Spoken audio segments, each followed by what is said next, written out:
This presentation is about measuring poverty, how we think it should be done, and why our method is pertinent. This presentation is done by Chris Myers and Harrison Westgarth.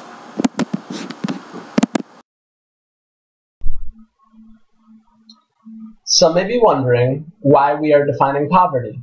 Well, the U.S. official poverty measure is outdated. It is defined as when income falls below 3 times a thrifty food basket based on family composition. This outdated measure defines income as pre-tax income. If a man makes enough money to not be considered poor, but after taxes can no longer afford his food, we consider him to be poor, but the OPM does not. Additionally, if he chooses to steal food to make up for this lack of income, we believe that poverty should take into account that he was forced to act without dignity as a human being.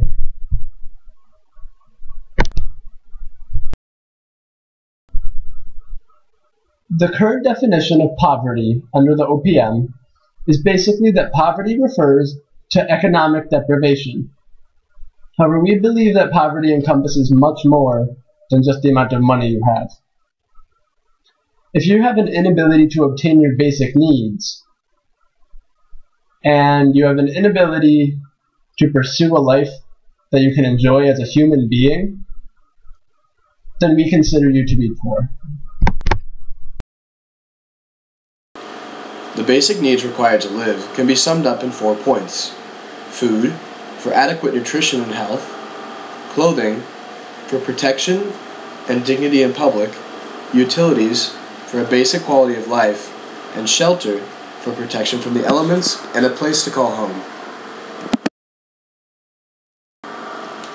Why did we include basic needs? Basic needs capture the financial aspect of poverty. This is important as no matter the viewpoint, poverty has a financial component that cannot be forgotten.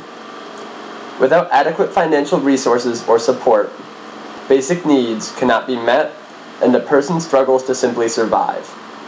Inability to sustain one's own life represents the lowest possible level of poverty, because one has to focus all of their energies towards simply surviving.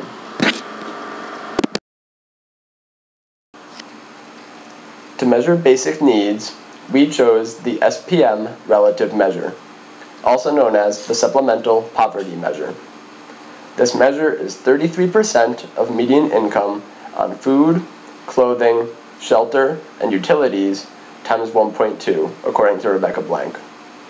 The 1.2 takes into account non-specified expenditures.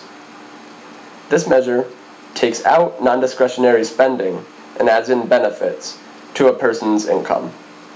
If a person is below this threshold, they are considered financially poor.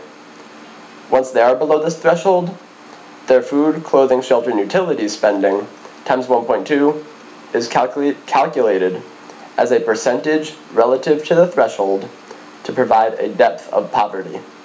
If a person is below 50% of the SPM threshold, then they are considered to be in extreme poverty.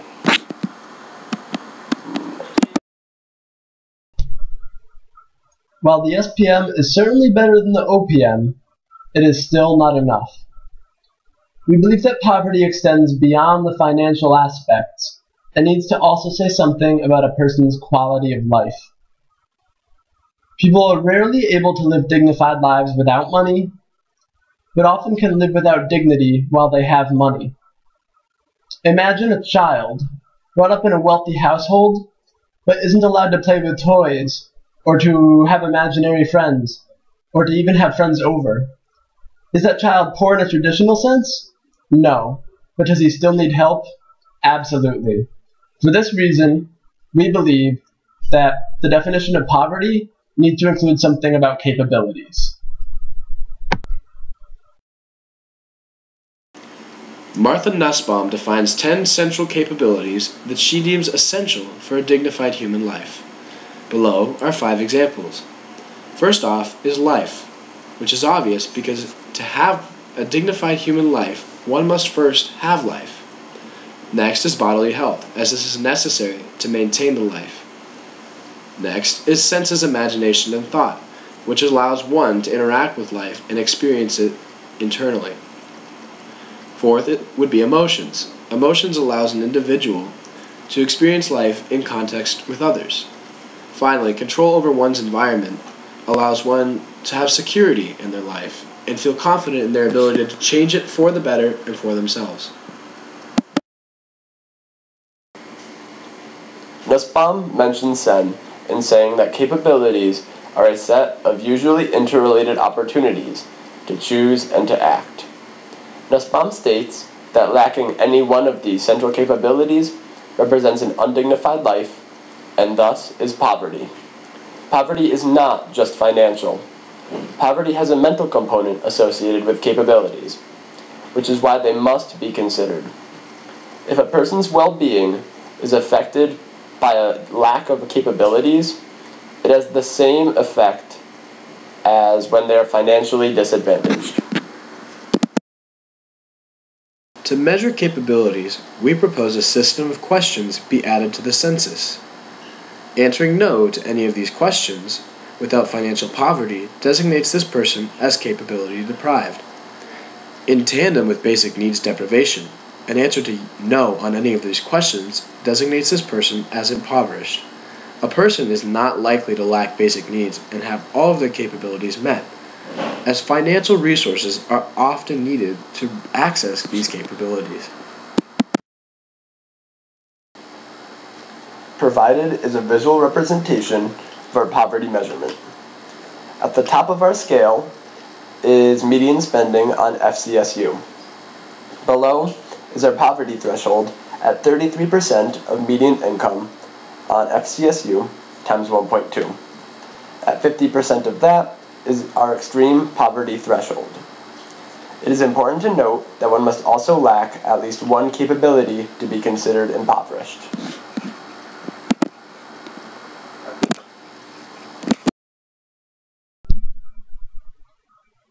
Our measurements are certainly not traditional, and so we felt like we should explain why we chose them. Using basic needs in combination with capabilities provides a much more holistic view of the poverty problem. While we certainly agree that there is a financial aspect to poverty, we believe poverty can be just as much a mental and emotional state as a state of financial deprivation. For this reason, we felt that both aspects needed to be included. A typical European relative measure is 50% of median income.